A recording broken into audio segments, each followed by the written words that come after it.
Hi Derek, how you doing? Lovely to see you. I'm fine. I'm fine. How's yourself? Aye, absolutely fine. Right, I hope you're ready for your quick fire question and answer session. Quick fire question. You've Right, caught me. I'm heading out to Comic Park in 2 minutes, so they better be right, we'll quick. crack on then. We shall crack on. Right, first question. What did you spend your first bonus on? Actually, I know fine well. I took my mum and dad and Dan out for dinner Oh, bless you. because when one of the first team boys I can remember had said that make sure when you get a decent bonus, you get your first win bonus. I can't really actually remember who it was that said it. Was make sure you look after your mum and dad and take your brother out as well.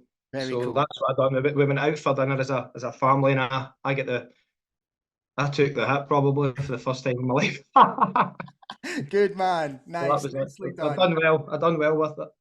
Right, which player was always a dedicated follower of fashion? Oh, jeez.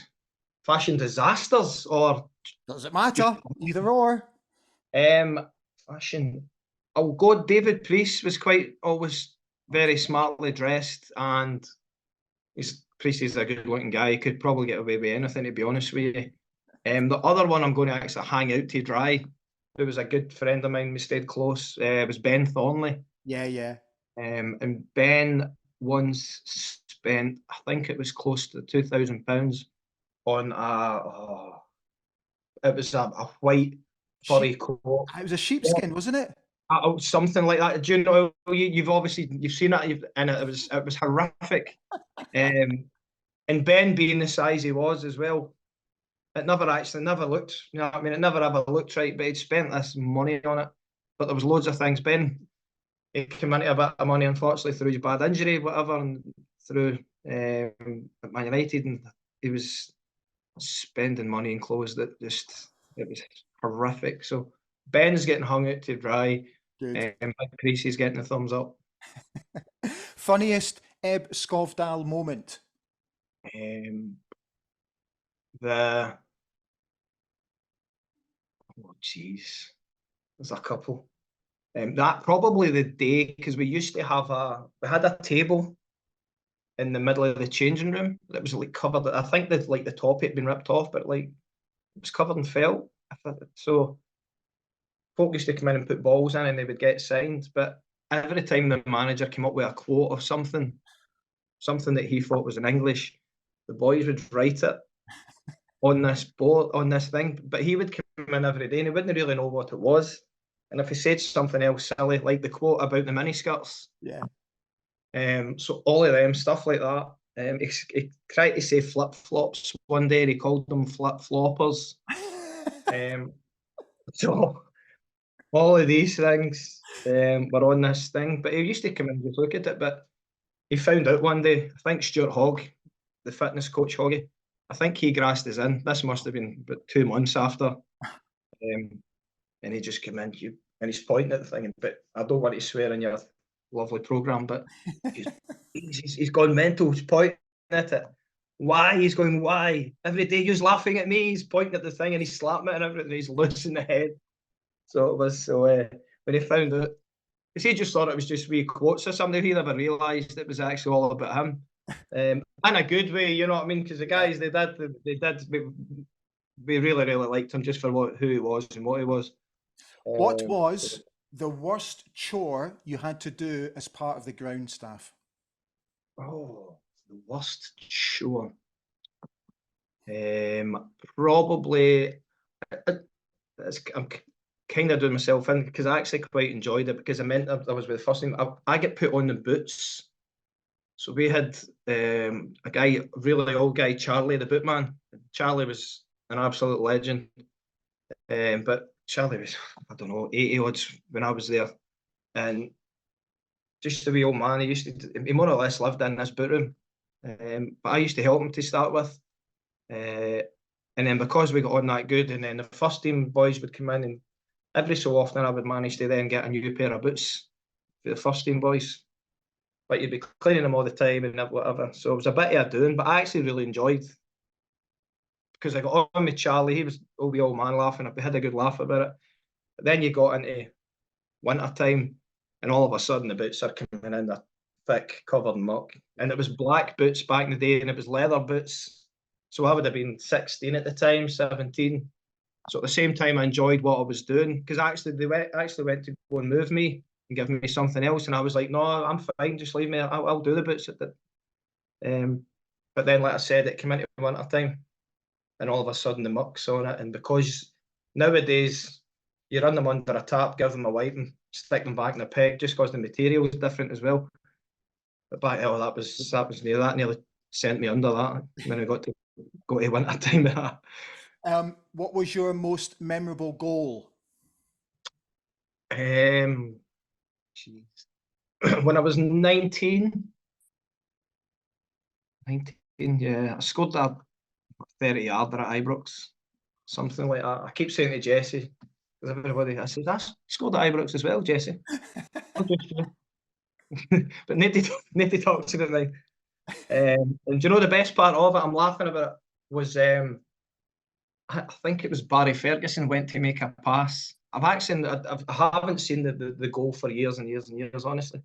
And I think Barry Ferguson went to make a pass and he hit the ref, and the ball came out in front of me. And I think I took 2 steps and drove on with it and hit it for, by the end of this Zoom thing, it'll be 40 yards. But anyway, so I hit this thing and it's flew past the goalie.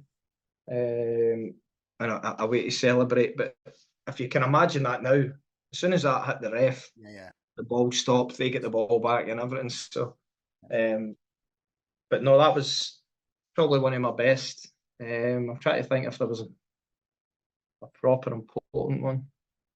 And the thing was, I scored actually a few decent volleys and things like that. But for big occasion, we go with. What was your most memorable match? You always say your debut, but after 28 seconds, I set up a goal, which was amazing. Set up dodgy. I'm sure it was something like that. Down the line, cut back, dodgy, scored. But for the rest of the game, I wasn't very good. But the one that sticks out for me most is the Atletico Madrid game. I keep saying that to people, and I was lucky to play in cup finals when I was at Dunfermline and stuff like that at Hampden, but in a good few with Aberdeen semi-finals at Hampden and whatnot, full houses. But the Atletico Madrid thing was just incredible. Just standard of player, the standard of team, just the stadium, because half it never had a roof on it. Just everything about it. It was just a really, really good European night for everybody that was there. And I keep laughing because like the year before I was playing with Partick Thistle in the Championship, and all of a sudden you're playing in Europe, and however many people are watching you, and I think there's about 50,000 odd people at this European game. But because their fans are mental as well, and the Aberdeen fans were everywhere. You could see it everywhere in the stadium. It was just like an Aberdeen flag in the corner, over there. They were everywhere. They were just absolutely. So the whole night, whole occasion was the one that's been best for me. Technically, who was the best player that you played with at Aberdeen? Technically, probably who's one of your favourite players, one of everybody's favourite players, Jesse. Yeah, Jesse was phenomenal. Yeah, he was there to start with when I was there, and then he went away. Then he came back, and I was kind of lingering about the first team at that point. And just everything about him, everything was short, sharp. Anything that came to him, he pulled it out of the sky. Just his touch. The only other one I would say who was, and I played with a lot of players who were very good technically, but the other one there, he came at the same time, was Craig Hignett. Remember Higgy? We had Higgy up. I think he was been doing it at Middlesbrough for most of his time, and Jesse was strong on the, but not as like Higgy was solid with it as well. So he could drive past people and fling them out the road, but he never seemed to lose the ball. Just technically unbelievable in training. Just two guys that you would just stand. You wouldn't mind sitting out at training for for an hour just to sit and watch these two playing football. It was, the two of them were amazing. Almost done. If you could change one result from your time at Aberdeen, what result would you like to change? One. You only gave me one. I'm only giving you one. Can I go two? No, I gave Willie Miller the grace of two, but you get one. Because I'm not Willie Miller. What's he done in the game? He deserves two. One. One I'm going to result. say we get beat 9-0 at Parkhead, so that wasn't Oh. ideal. The other one was, and I wasn't really involved in the game, I'd only came on as a sub. But when we get beat in the semi-final against Queen of the South. Oh, God. Okay. Right, So your that's, last. I could have given you a few more, but that's the two I'm giving you. Yeah, that's enough. That was one that killed me, was I've never ever managed to play in a final for Aberdeen. Yeah. Okay, fella. Last question, and choose your next words very carefully, my boy. Bad Boys Inc. or Take That? Ah, Bad Boys Inc. All day long. Yes. All day long. It needs to be. It needs to be. I think they should get themselves out the freezer and get going again. If you could see the state of my knee, you'll know why I won't. Mate, we shall leave it there. Top man. Thanks very much. Brilliant, mate. Take care. See you after.